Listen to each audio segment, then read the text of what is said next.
আজি আমার পুরানা যেটো শালমারা জেডপিসি এই শালমারা জেডপিসির যে 7টা জিপি আছে তার 6টা জিপি আমি টার্গেট করেছো। অলরেডি বালাডোবা, শেবলটারি, সাউথ শালমারা টুমনি চলি আছে। ইয়ার পিছত আমার আর পাটাকাটার মনীশ্বৰ বাকি আছে, আমি তাত গৈ আছো। আজি নমিনেশন দিয়ার পিছত যেহেতু মই এনপিপির প্রার্থী, আপনারা সবাই জানে এনপিপির কোনো সদস্য আমার ইয়াত নাই। আর এনপিপির সদস্য নথকাৰ পিছত মই এটা ৰিস্ক লৈছোঁ যে অসম আৰু মেঘালয়ৰ যিটো সমস্যা, আজি আমাৰ প্লেন বেল্টৰ মানুহৰ যিটো সমস্যা, বিশেষকৈ অসমৰ মানুহৰ এই মানুহখিনি আমাৰ মেঘালয়ত যাব নোৱাৰে, তেখেতসকলে বেপাৰ বাণিজ্য কৰিব নোৱাৰে, সব এৰি থৈ আহিব লগা হৈছে। তেখেতসকলৰ যিটো সমস্যা, এই সমস্যাটো সমাধানৰ ক্ষেত্ৰত এটা ৰিস্ক লৈছোঁ যে তেখেতসকলক কেনেকৈ সমস্যাটো সমাধান কৰিব পাৰি আৰু কেনেকৈ আমি আমাৰ শ্ৰমজীৱী যিখিনি দুখীয়া মানুহ আছে, যিখিনি লেবাৰ কৰে, যিখিনি শ্ৰম কৰে, সেইখিনি মানুহক কেনেকৈ মেঘালয়ত পঠাব পাৰোঁ আৰু তেখেতসকলক কেনেকৈ ইনকামটো আকৌ ঘূৰি আনিব পাৰোঁ, বেপাৰ বাণিজ্য চলাব পাৰোঁ। কাৰণ আমাৰ দুটা ৰাজ্যৰ মাজত আস্থাৰ অভাৱ হৈছে, বিশ্বাসৰ অভাৱ হৈছে। আমি কেনেকৈ আকৌ সম্প্ৰীতি এটা এনাজৰি বান্ধিব পাৰোঁ আৰু তেখেতসকলৰ মাজত এটা আকৌ পুনৰ আগৰ নিচিনাকৈ সম্পৰ্কটো বৰ্তাই তুলিব পাৰোঁ, তাৰ কাৰণে প্ৰচেষ্টা চলাই আছোঁ।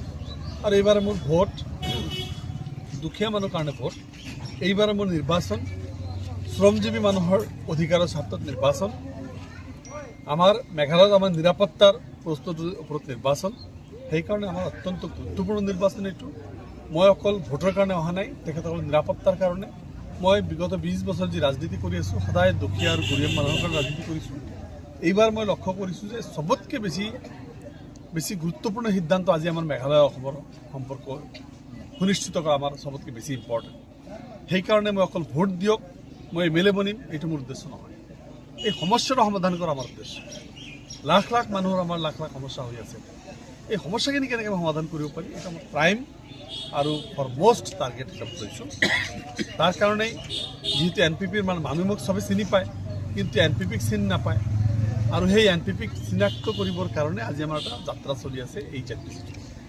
একাংশ সংগঠনে কৈ আছে যে অসমে ৰাস্তা হ'ব লাগে, এই বিষয়ে কি ক'ব?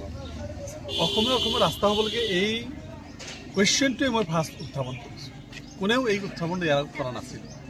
অসমে ৰাস্তা হ'ব লাগে, মানকাছাৰৰ পৰা গোৱালপাৰালৈ কানেক্টিভিটি।